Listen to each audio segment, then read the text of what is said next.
All right, let's talk about that feeling. That feeling of being completely and totally stuck. We're going to dive into why you procrastinate, and let me tell you right now, it has nothing to do with you being lazy or undisciplined. It's actually a biological response, and once you get the science behind it, you can start working with your brain instead of constantly fighting against it. You know this feeling, don't you? It's physical. You sit down to do the work and your body just feels heavy, almost paralyzed. It's this deep, deep exhaustion that has nothing to do with how much sleep you got. It's the literal, physical weight of resistance. So let's just reframe this whole thing. Forget about self-blame, okay? We're going to put on our lab coats and look at this like scientists to really understand the internal battle that's going on under the hood. Okay, so let's get right into that feeling. That moment you just freeze up. You know you have a deadline, but you find yourself endlessly scrolling on your phone instead. Why on earth does that happen? It sounds crazy, right? But a huge project, a difficult conversation, or even a super boring spreadsheet, a part of your brain can interpret that as a genuine danger to your survival. So to really get this conflict, we need to meet the main character in this whole drama. It's a really ancient part of your brain, and believe me, it is running a very, very old script. Meet your amygdala. Think of it as your brain's internal alarm system. It evolved to protect you from, tigers in the wild, and it is incredibly good at its job. The only problem is, it can't tell the difference between a predator and a looming deadline. To the amygdala, stress is stress, period. So it really happens on a neurological level when that alarm gets pulled. Well, your entire system gets hijacked. So, when the amygdala fires up and starts screaming, "Danger!" it floods your system with stress hormones. And this effectively shuts down your prefrontal cortex. That's the sophisticated, logical, planning part of your brain. Suddenly, the CEO of your brain is out to lunch. And this right here is the key. When you're feeling anxious and you're trying to just force it, you are literally trying to use a part of your brain that has been taken offline. It's like trying to make a call on a phone with zero signal. This is not a failure of willpower, it's just biology. Okay, now let's bring in the second piece of this puzzle. Dopamine. We always hear about it as the pleasure chemical, but it's much more accurate to call it the motivation chemical. It's the stuff that makes you actually want to get up and do things.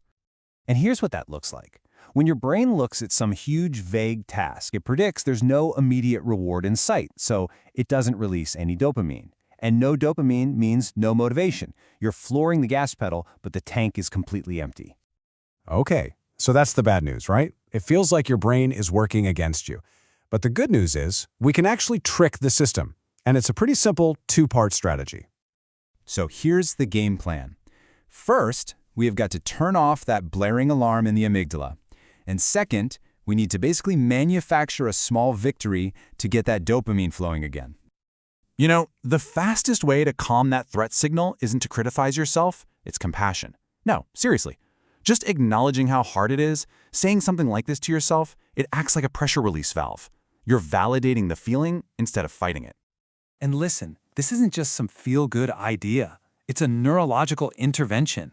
When you stop beating yourself up, the amygdala actually calms down. The threat signal stops, that anxiety loop gets broken, and most importantly, your prefrontal cortex, your planner, can finally come back online. So, now that our logical brain is back in the driver's seat, we can tackle the motivation problem. We're going to create a win that is so small, so simple, that our brain has absolutely no choice but to reward us for it. This is the magic number. Just 5. Forget finishing the project. Forget about making it perfect. Your one and only goal is to just engage with the task for 5 minutes. That's it. By setting the bar so low that it's almost impossible to fail, you just sneak right past the amygdala's fear response. And here's where the magic really happens. You work for just 5 minutes. Your brain goes, "Hey, we did a thing," and registers a win. Then it releases a little hit of dopamine. That dopamine is the very fuel you were missing. It creates the drive to maybe do another 5 minutes. You have to remember, action doesn't follow motivation. Motivation follows action. Now, let's just zoom out for a second. The whole point of this isn't just about checking more things off your to-do list. The real reward here is something much, much deeper.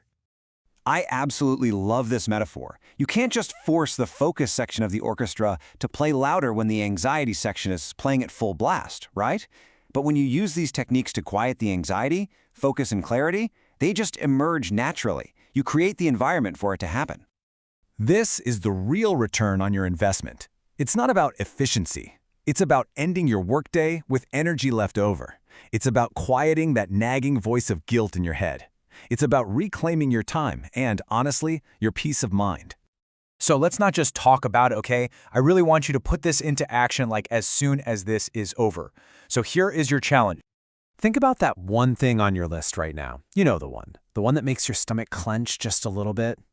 Your mission, should you choose to accept it, is not to do it. It's just to open the file, read the email, write one sentence. Just touch it for 5 minutes, that is it. And I'll just leave you with this question. This entire process of procrastination, it's really just a fight against yourself. So imagine the energy, the creativity, and the peace you would unlock if you finally decided to work with yourself instead.